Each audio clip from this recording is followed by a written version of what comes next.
সংক্ষিপ্ত কিছু কথা বলবেন গাজীর মায়ের বাড়ি জামে মসজিদ।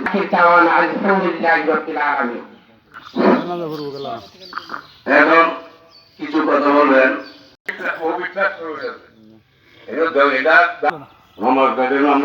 আমরাও তো একই হবে, এই দুনিয়াতে আর কেউ বাঁচতে পারবে না।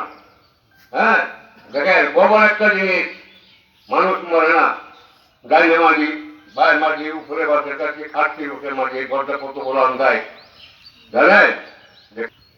যাই হোক মাইনাসের জন্য আমরা সকলেই দোয়া করি, এটাই বড় জিনিস। এই বলে বলে আমি বক্তব্য আমার শেষ করতে বলার কিছু নয়। আসসালামু আলাইকুম ওয়া রাহমাতুল্লাহ।